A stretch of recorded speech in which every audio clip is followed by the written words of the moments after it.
I didn't get to watch Dragon Ball Z during its initial run. I didn't get to watch GT either. Being born in the early 2000s as a Dragon Ball fan meant that I had to either watch Toonami or go to search for clips on YouTube. Every now and then I come across a full episode of Dragon Ball that was small in the corner of the screen, but for the most part, it was just clips. Now, of course, I had the video games to play, and that only grew my love for this legendary franchise. But for a number of my years as a child, I had not seen any Dragon Ball Z arc in chronological order. But in 2009, that changed with the release of Dragon Ball Z Kai. With remastered visuals, reduced filler, and I think better music, Kai was a little easier for a young kid to get into and to keep up with. For a number of shows geared towards a younger audience, the intro and theme song are key components for audience retention. I love Cha-La Head Cha-La. I think We Gotta Power and Rock the Dragon are cool songs. And I think Don Don is the best Dragon Ball song ever, but it makes me reminisce and feel more nostalgic than anything. But when it comes to an intro and getting me excited, Dragon Soul is unmatched. Now, Kai released at a perfect time as Dragon Ball Z's run on Toonami had just ended, and I'm not saying Dragon Ball was ever going to be forgotten, but putting the show in front of a new set of eyes only increased the fanfare the series was getting.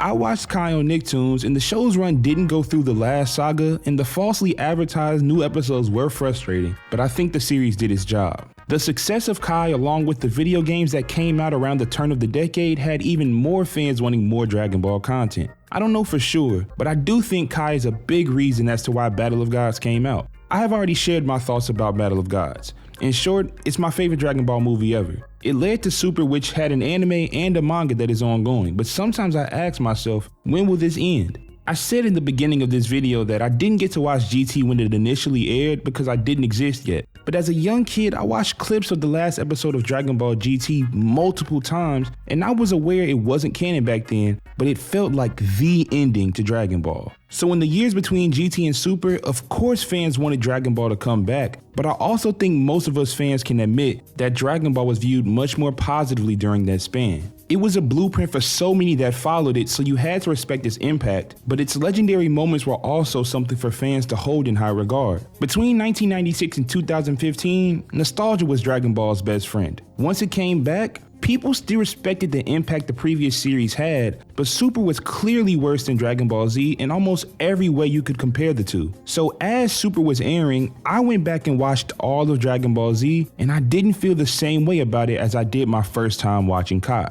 The show's deficiencies were always there, but I guess they were more glaring not only because I got older, but because the ongoing Dragon Ball series was a disappointment. I think Toei really dropped the ball with the first 3 arcs of Super. The first 2 were bad rehashes of the 2 most recent movies at the time, and the third was an unbelievably boring tournament. Now, the Goku Black arc and the Tournament of Power were solid, but it doesn't change the fact that I think Dragon Ball Super should have never happened. I think Toriyama should have continued to write scripts for movies that would come out every 2 to 3 years. We see how successful these movies have been. Both the Broly movie and Superhero were box office smashes, providing a good story and much better visuals in comparison to the Super anime. Now, most anime movies will have better visuals. More time is spent on these projects in comparison to weekly episodes, but Dragon Ball Super was notorious for its sudden drops in quality for their art and animation. Plus, Dragon Ball is big enough already for just movies anyway because we saw the success of Battle of Gods and Resurrection F, 2 movies that came out before 1 episode of Dragon Ball Super. And another reason I think Dragon Ball Super should have never happened is because Dragon Ball has never had the type of story to span decades.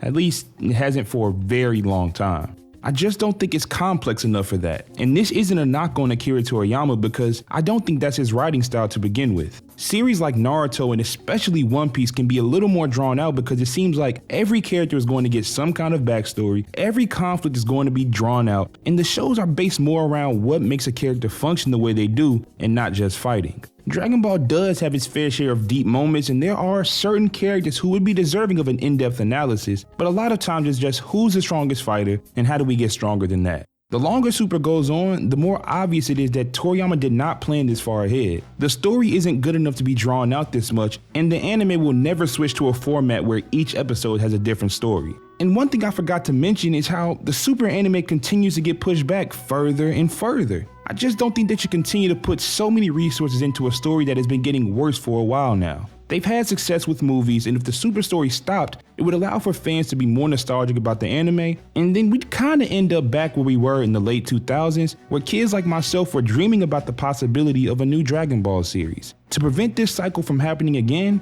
I think it's best for Dragon Ball to end. If the story was still at a high level consistently, then I'd feel different, but it isn't.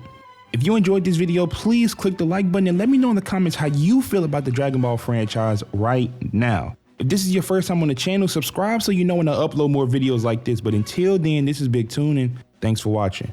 Y'all have a good one.